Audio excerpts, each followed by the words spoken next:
మీరు ఎలాంటి బిజినెస్ చేస్తున్నా ఏఐ టూల్స్ ద్వారా మీ బిజినెస్ ని డబుల్ చేసుకోవచ్చు. జస్ట్ 49 రూపీస్కే ఏఐ టూల్. నమస్తే, వెల్కమ్ టు సుమన్ టీవీ. ప్రస్తుతం మనతో పాటు ఉన్నారు ఫ్యామిలీ కౌన్సిలర్ రజనీ రామ గారు. నమస్తే మ్యామ్. నమస్తే నవీన.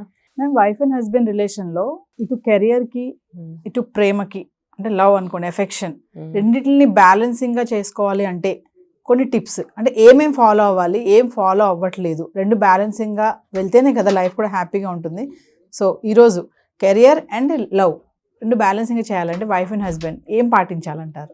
వాళ్ళే పాటిస్తున్నారు ఒక టిప్ ఆల్రెడీ. ఏంటంటే లేట్ మ్యారేజ్.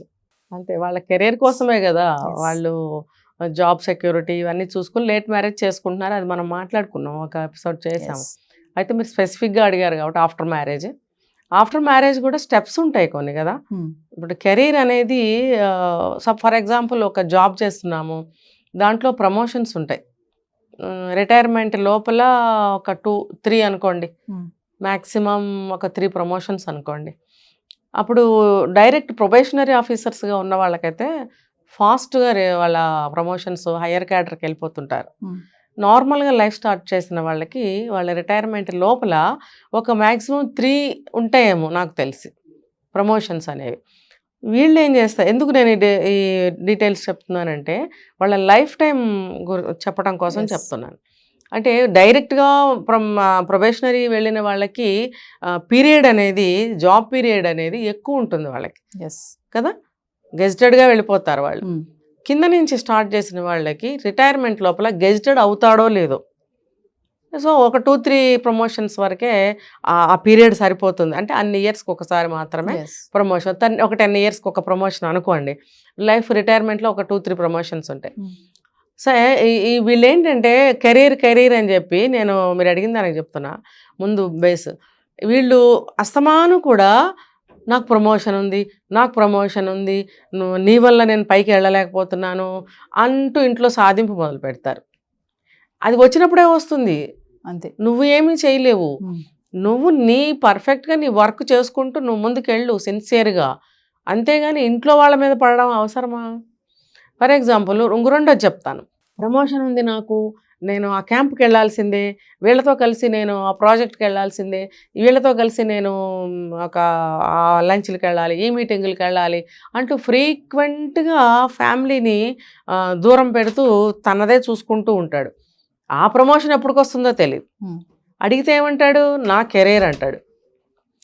ఇష్టపడి చేసుకుంటారు ఎవరైనా కూడా పెళ్ళి అనేది. ఇప్పుడు అరేంజ్డ్ మ్యారేజ్ అయినా సరే ఇష్టమైతేనే కదండి అది సెట్ చేసుకుంటారు. లవ్ మ్యారేజ్ అయితే కూడా ఇష్టమైతేనే కదా లవ్ చేసుకుంటారు. మరి అలాంటప్పుడు ఇష్టపడి పెళ్లి చేసుకున్నప్పుడు తనకి కూడా కొంత టైం ఇవ్వాలి కదా. ఇప్పుడు నీకు కెరీర్ ఇంపార్టెంట్ అయినప్పుడు అసలు పెళ్ళి చేసుకోకు, నీకు లైఫ్ టైం కెరీర్ అని నువ్వు అనుకుంటే, ఉన్నారండి ఇలాంటి వాళ్ళు, కొంతమంది అటువైపే ఉంటారు, ఎక్కువగా ఉంటారు. డైరెక్ట్ ఆఫీసర్స్ అయిన వాళ్ళు వేళ మీద లెక్క పెట్ట తక్కువ మంది ఉంటారు. ఇలా కింద నుంచి లైఫ్ స్టార్ట్ చేసిన వాళ్ళే ఎక్కువ మంది ఉంటారు, అంతే కదండి. సో వీళ్ళ లైఫ్ అంతా ఉద్యోగము, కెరీరు, పై ఆఫీసరు అంటూ ఉంటే నువ్వు ఫ్యామిలీని చూసుకునేది ఎప్పుడు?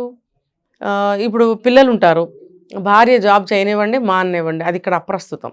అదే ప్లేస్లో భార్య ఉన్నా నేను ఇదే మనం మార్చుకుని చెప్పుకోవచ్చు. ఎవరికైనా సరే ఫ్యామిలీని నెగ్లెక్ట్ చేస్తే ఫ్యామిలీ ఏమవుతుంది, పైకి రాదు. మరి వీళ్ళ ఫ్యూచర్ ఏమన్నా బాగుంటుందేమో, కానీ బాగుంటుందంటే ఎలా బాగుంటుంది? ప్రమోషన్ వస్తుంది, కొంచెం శాలరీస్ పెరుగుతాయి, ఆ పరంగా వీళ్ళకి బయట సొసైటీలో ఒక గర్వకారణమేమో, కానీ ఫ్యామిలీ పరంగా చూస్తే మాత్రం గర్వించడానికి ఏమీ మిగలదు. ఫర్ ఎగ్జాంపుల్ రెండో స్పౌస్ ఎవరైనా కానీ వీళ్ళిద్దరిలో బాధ్యతాయుతంగా ఉన్నారనుకోండి, ఒక 50% ఫ్యామిలీ బాగుంటుంది. ఫ్యామిలీ పరిస్థితుల్లో 50% బాగుంటుంది. ఇద్దరు అలాగే ఉన్నారనుకోండి, ఆ గుడ్డిగా నడుస్తూ ఉంటుంది, అంతే కదా. ఏదో వండుకుంటాం, పిల్లలకి పెడతాం, ఏదో ఫీజులు కడతాం, పిల్లలు వెళ్ళొస్తుంటారు, ఏదో చదువుతూ ఉంటారు. మంచిగా చదవటం అనేది జరుగుతుందా? పిల్లల్ని పట్టించుకుని పిల్లల కోసం కూర్చుని వాళ్ళకి చదువుల గురించి అడగటము, వాళ్ళ అభిరుచులు తెలుసుకోవడము, వాళ్ళకి ఎటువైపు పంపిస్తే బాగుంటుంది, ఇవన్నీ తెలుసుకునే టైం వాళ్ళు ఇచ్చుకోలేకపోతారు కదా. కెరీర్, ఇప్పుడు భర్త మీద పంతంతో భార్య అనొచ్చు, భార్య మీద పంతంతో భర్త అనొచ్చు. నా కెరియర్ మీరిద్దరు కెరియర్ చూసుకుంటే మీరు జన్మనిచ్చిన పిల్లల కెరియర్ ఎలాగా? వీళ్ళ కెరీర్ ఎట్లా ముందుకెళ్తుంది, ఎవరు చూస్తారు, అసలు వాళ్ళకి ఒక ఫ్యూచర్ అనేది ఎలా వస్తుంది, మీరు చూసి మీరు ముందుకు నడిపిస్తేనే కదా. అది వాళ్ళిద్దరు మర్చిపోతారు. మర్చిపోయి పిల్లలకి పక్కన పెడతారు. పిల్లలు పైకి రావడం అనే విషయం అంతంత మాత్రం, అది దైవాధీనం, కాల నిర్ణయం. ఇంకపోతే వీళ్ళ లవ్ అండ్ కెరీర్ అన్నారు కదా, కెరీర్ అని వెళ్ళిపోయే వాళ్ళ మధ్యన లవ్ ఎక్కడ ఉంటుందండి? మొత్తం అంతా అదే కనిపిస్తుంది. తింటూ కూర్చుంటాడు ఒకడు, వాడికి నిద్ర తప్పితే ఇంకేం వస్తుంది వాడికి? వాడు శుభ్రంగా తిండి తినేవాడికి నిద్ర వస్తుంది, వాడు ఇంకేం చేయడు. అలాగే ఒకే పనిలో ఉన్నాడు, ఇంకోటి ఏం సాధించలేడు. అది రెండు బ్యాలెన్స్ చేసుకోవాలి అని అంటే కెరీర్, ఇప్పుడు నీకు ఈ ఇయర్లో నీకు ప్రమోషన్ వస్తుందంటే నువ్వు ఆ ఇయర్ కష్టపడు. నువ్వు 10 ఏళ్ల నుంచి కష్టపడటం వల్ల అవసరం లేదే. చూడండి, కావాలంటే ఇప్పుడు సాఫ్ట్వేర్ కంపెనీలు వచ్చినాయి, వాళ్ళ ప్రమోషన్స్ ఇంత టైం పట్టకపోవచ్చు, కానీ ఆ వచ్చిన ప్రమోషన్ కోసం కూడా ఇంట్లో ఎంత స్ట్రగుల్ ఉంటుందో మీరు చెక్ చేసుకుని చూసుకోవచ్చు. నేను ఎగ్జాంపుల్ చెప్పాను అయితే, ఒక గవర్నమెంట్ సర్వీస్ అనుకోండి, అంత గ్యాప్ అయితే ఖచ్చితంగా ఉంటుంది. అంత గ్యాప్ నువ్వు ఎంత మిస్ అవుతున్నావు ఫ్యామిలీని. నీకు ఏ ఇయర్లో ప్రమోషన్ వస్తుంది అనుకుంటున్నావో నువ్వు ఆ ఇయర్ కష్టపడు, లేదా బిఫోర్ ఇయర్ కష్టపడు. 10 ఏళ్ల నుంచి నువ్వెందుకు కింద మీద పడుతున్నావు? వాడికి చెంచాగిరి చేయడము, వీళ్ళని కాకాబట్టడము, ఇంకొకళ్ళకేమో జేబులో డబ్బులన్నీ ఖాళీ చేసుకుని వాడికి ఏమో బహుమతులు ఇవ్వడము, అంటే మెచ్చుకోలు కోసం. నువ్వు ఎంత లాస్ అవుతావు, నీకు వచ్చేదో పోయేదో తెలియదు ఆ ప్రమోషన్. ఇంట్లో ఫ్యామిలీ నుంచి నువ్వేం నష్టపోతున్నావు? ఇంటికి భర్త వచ్చాడు అనుకోండి, ఆ భార్య కోపం రావచ్చు, వచ్చాడులే, ఎవరి కోసం వచ్చాడు, నిద్రపోవాలి కాబట్టి వచ్చాడు, తినాలి పడుకోవాలి కాబట్టి వచ్చాడు, అక్కడ నిర్లక్ష్యంగా తిరుగుతుంది. మీరు అన్నారు లవ్ అని, అప్పుడు లవ్ ఎక్కడ ఉంటుంది? ఉండదు. వీడికి కెరీరే ముఖ్యము, నేను పిల్లలు కాదు అని ప్రేమ రోజు రోజుకి తగ్గిపోతుంది. వన్ డే ఏమవుతుందంటే ప్రేమ విరిగిపోతుంది. ఇంకా దాన్ని పుట్టమంటే పుట్టదు. తర్వాత మళ్ళీ దాన్ని చిగురింపజేయాలి అని అంటే నువ్వు మళ్ళీ 10-15 ఏళ్ళ ప్రయత్నం చేయాలి. ఇప్పుడు మనసు మొద్దుబారిపోయి మనసు విరిగిపోయిన దాన్ని మళ్ళీ దాన్ని కరిగించి మళ్ళీ చిగురించాలంటే ఎంత టైం తీసుకుంటుంది లైఫ్లో? ఇప్పుడు ఎంత కాలం కరిగిపోతుంది, ఎంత వయసు తగ్గిపోతుంది. ఇప్పుడు చూడండి, 25 ఏళ్ళు 30 ఏళ్లలో ఉన్నటువంటి ఉత్సాహం, కోరికలు, మంచి మంచి ఫుడ్ తినాలనే అభిప్రాయం, కోరికలు కానీ ఎక్కడ టూర్ వెళ్ళాలి ఓపిక ఉంటుంది. మీరు ఒక 40-50 తర్వాత వెళ్ళారనుకోండి, ఇవన్నీ ఉంటాయా? డైజెషన్ సిస్టమ్ తగ్గిపోతుంది, తిరిగే ఓపిక తగ్గిపోతుంది, ఏమైనా రోగాలు ఉండొచ్చు, షుగర్లు, బీపీలు, ఆ పెయిన్స్ ఈ పెయిన్స్ రావచ్చు, ఇంకా వేరే వేరే రోగాలు రావచ్చు, లేకపోతే ఫైనాన్షియల్గా డౌన్ అవ్వచ్చు, లేకపోతే మీకు అసలు టైం ఉండకపోవచ్చు, ఎన్నో ఉంటాయి. కాబట్టి ఏదైనా సరే మీరు ఆ ఇంపార్టెన్స్ ఇవ్వాల్సిన పీరియడ్లో ఇచ్చి తీరాలి. కెరీర్ అనేది మీరు కెరీర్ చూసుకుంటూ ఆఫీస్లోనే వదిలేయండి. ఇంటికి వచ్చి ఒకవేళ మీకు 10 ఏళ్ల నుంచి కష్టపడాల్సిందే అని మీరు అనుకుంటే కనుక పడండి ఆఫీస్లో, దాన్ని అక్కడ వదిలేయండి. ఇంటికి రాగానే భార్యతోటి పిల్లలతోటి గడపడానికి ట్రై చేయండి. ఇంకా చెప్పాలంటే ఆఫీస్ టైమింగ్స్లోనే నువ్వు నానా తంగరాపులు అక్కడ పడు. నువ్వు వాళ్ళ కాళ్ళు గడుగుతావో, బహుమతులు కొంటావో, భోజనాలకు వెళ్తావో, ఏం చేసుకుంటావో ఆ టైంలో చేసుకో.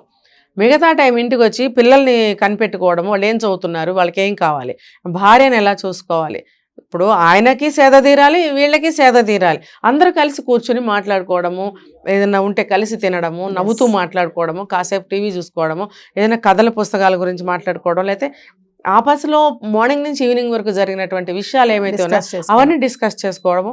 ఇంకా ఒక ప్రధానమైన విషయం నేను ఇక్కడ ఒకటి చెప్పాలనుకుంటున్నాను. పిల్లలు ఎంతున్నా అంతున్నా 20 ఏళ్ళు వచ్చినా సరే పిల్లల్ని కూర్చోబెట్టుకుని మాట్లాడమని నేను చెప్తున్నా.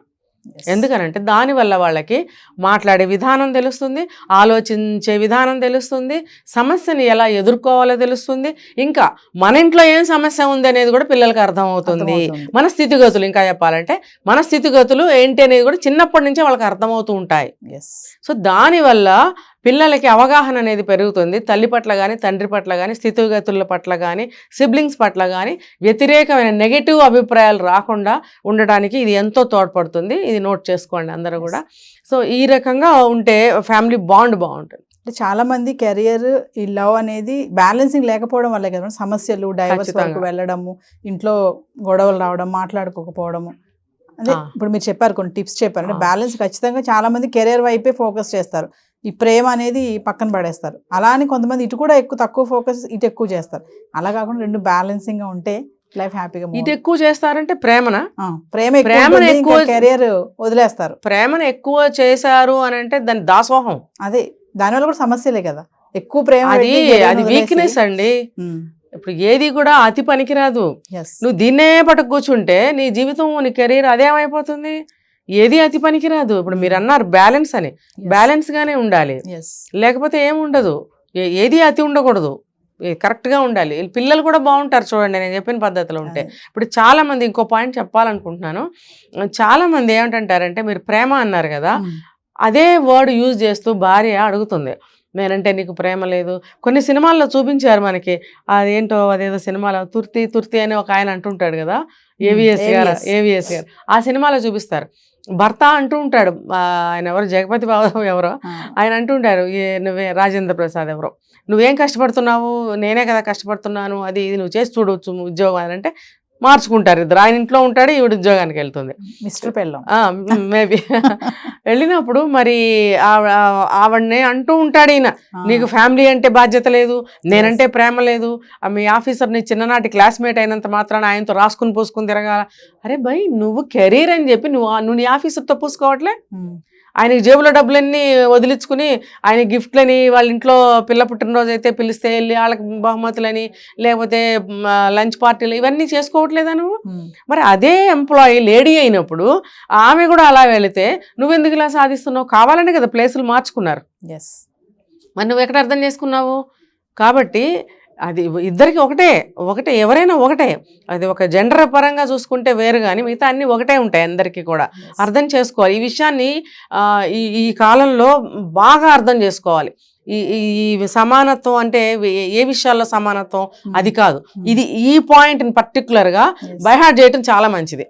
ఇప్పుడు ఒక జెండర్ పరంగా తప్పితే అన్ని సమానమే అని ఇలా అనుకోమని నేను చెప్తున్నాను. ఇది ఇలా ఉండాలి. ఇలా ఉన్నట్టయితే కనుక ఏ గొడవ. కొంతమంది ఏమంటారంటే ఏంది పెద్ద నువ్వు ప్రేమ అంటావు భార్యని, అస్తమానం నీ దగ్గరే కూర్చోమంటావా, నీ పక్కన కూర్చోవాలి, నీ మొహం చూస్తా కూర్చోమంటావా, ఏంది నిన్ను ప్రేమించేది ఏంటి, ప్రేమ ఏంది ప్రేమ, ఇలా మాట్లాడుతుంటారు. ఇలాంటి వాళ్ళు కూడా ఎక్కువ ఉన్నారు. నువ్వు నిన్న ప్రేమకు సంబంధించి సినిమా చూసి వస్తావు, దారిలోనే తిట్టడం మొదలు పెడతావు. మరి ఆ భార్య ప్రేమ లేదు నా మీద అని అంటే ఇంకొకటే గింజుకుంటాడు అనమాట. ప్రేమ ఏంటి ప్రేమ? నీ ముందు కూర్చొని భజన చేయమంటావా, పూజ చేయమంటావా, ఉద్యోగం మానేయమంటావా, నీ మొహం చూస్తూ కూర్చోమంటావా అని అంటాడు.